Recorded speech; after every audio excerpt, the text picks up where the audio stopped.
Alrighty guys, this is chapter 11 from A Long Walk to Water by Linda Sue Park. Chapter 11, Southern Sudan, 2008. After the two men left the village, the task of cleaning more of the land between the trees began. It was very hard work. The smaller trees and bushes had to be burned and uprooted. The long grass had to be scythed and hoed under. It was dangerous work too, as poisonous snakes and scorpions hid in the grass. Naya was still making the 2 daily trips to the pond. Each time she returned, she could see that slowly but surely the patch of cleared earth was growing larger. The earth was dry and rock hard. Naya felt puzzled and doubtful. How could there be water in such a place? And when she asked Depp that question, he shook his head. She could see the doubt in his eyes too.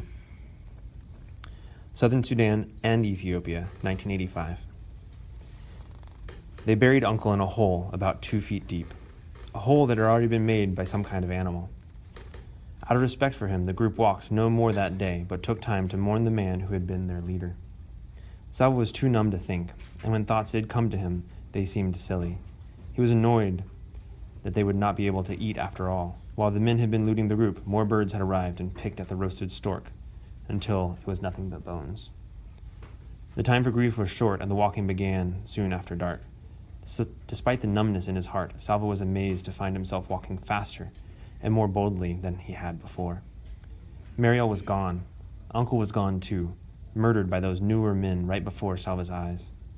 Mariel and Uncle were no longer by his side, and he never would be again. But Salva knew that both of them would have wanted him to survive, to finish the trip and reach the Itang refugee camp safely. It was almost as if they had left their strength with him to help him on his journey. He could not think of any other explanation for the way he felt, but there was no doubt. Beneath his terrible sadness, he felt stronger. Now that Salva was without Uncle's care and protection, the group's attitude toward him changed. Once again, they grumbled that he was too young and small, that he might slow them down or start crying again, as he had in the desert. No one shared anything with him, neither food nor company. Uncle had always shared the animals and birds he shot with everyone in the group. But it seemed they had all forgotten that, for Salva now had to beg for scraps, which were given grudgingly. The way they were treating him made Salva feel stronger still. There is no one left to help me. They think I am weak and useless.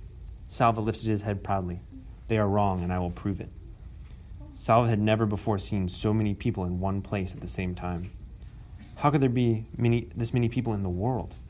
More than hundreds, more than thousands, thousands upon thousands. People in lines and masses and clumps, people milling around, standing, sitting, or crouching on the ground, lying down with their legs curled up because there was not enough room to stretch out. The refugee camp in Itang was filled with people of all ages, men, women, girls, small children. But most of all, the refugees were boys and young men who had run away from their villages when the war came. They had run because they were in double danger, from the war itself and from the armies on both sides. Young men and sometimes even boys were often forced to join the fighting, which was why their families and communities, including Salva's schoolmaster, had sent the boys running into the bush at the first sign of fighting. Children who arrived at the refugee camp without their families were grouped together, so Salva was separated at once from the people he had arrived with. Even though they had not been kind to him, at least he had known them. Now among strangers once again, he felt uncertain and maybe even afraid. As he walked through the camp with several other boys, Salva glanced at every face he passed. Uncle had said that no one knew where his family was for certain, so wasn't there at least a chance they might be here in the camp? Salva looked around at the masses of people stretched out as far as he could see.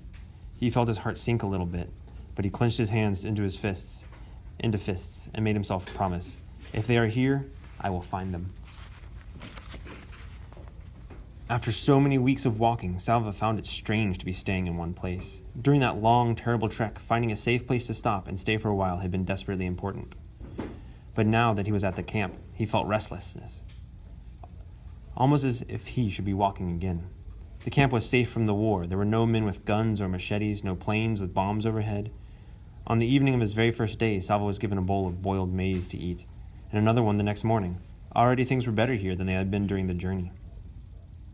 During the afternoon of the second day, Salva picked his way slowly through the crowds.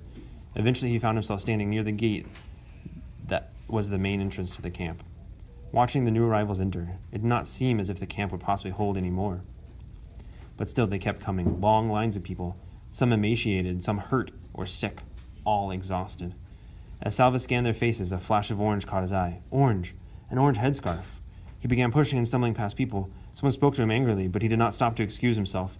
He could still see the vivid spot of orange. Yes, it was a headscarf. The woman's back was to him. But she was tall, like his mother. He had to catch up. There were too many people in the way. A half sob broke free from Salva's lips. He mustn't lose track of her.